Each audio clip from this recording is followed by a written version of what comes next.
We are live. All right, this is going to be quick. I'm going to break down what's actually going on here in Studio One with the sampler versus FL.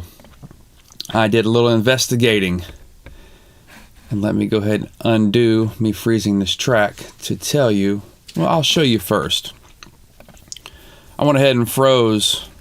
If you watched the last video, you'll know what I'm talking about with these sounding different. I went ahead and froze the Studio One sample one. My dogs are in here. Hey, quit scratching. I froze the sample one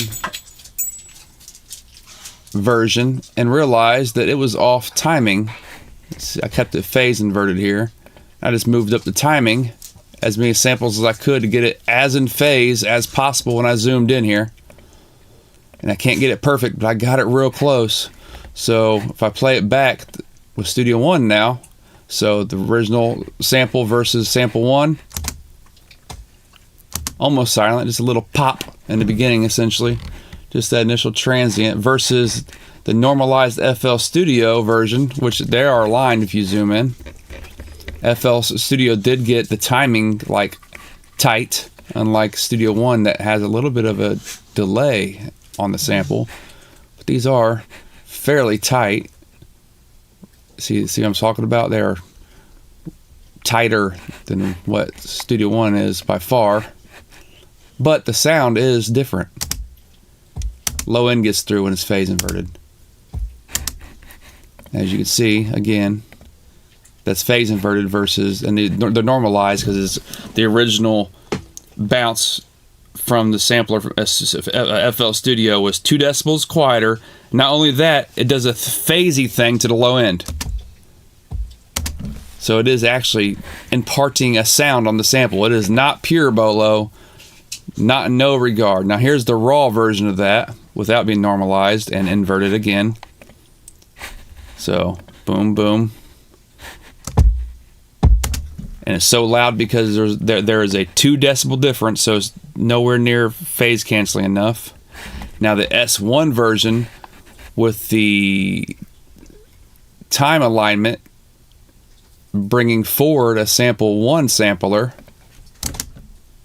a lot more cancellation than FL Studio. So technically, Studio One is more pure, minus the fact that there is some kind of delay imparted upon repeating the sample.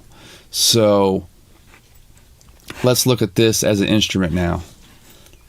So transform back to instrument track, unfreeze it, and the same delay has been applied to the MIDI, and it should still cancel about the same.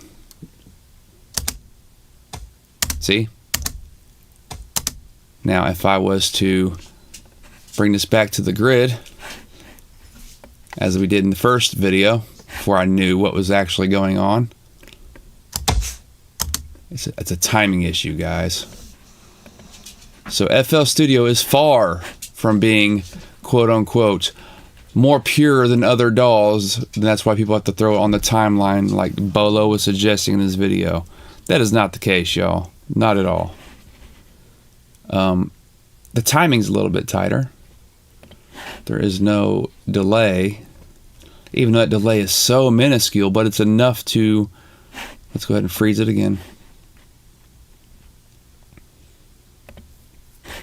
It is enough. See what I'm saying?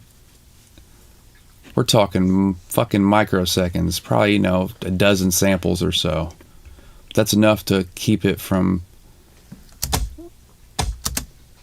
canceling out even more. I wonder if we can get that even tighter. Let's see. Yeah, because we should be able to get that tighter. Yeah, it didn't move back quite right. That's pretty tight. How much does that cancel now? Here we go. I mean, it's just a pop now. That's as tight as I can get it. So, Studio One versus the raw FL. The sampler actually turns it down 2 decibels. and imparts a phase shift at the bottom. The normalized, yeah, so S1 technically, except for the initial transient, there's something phasey going on again with an initial transient with S1. S1 is actually more proper and more correct, more pure to the natural, or should I say the intentional initial sample. So I just want to clear that up and test that. And it doesn't really pass the snuff with the claim that FL Studio is somehow more pure to the sample. No, sir, it is not. It's different, but pure it is not. So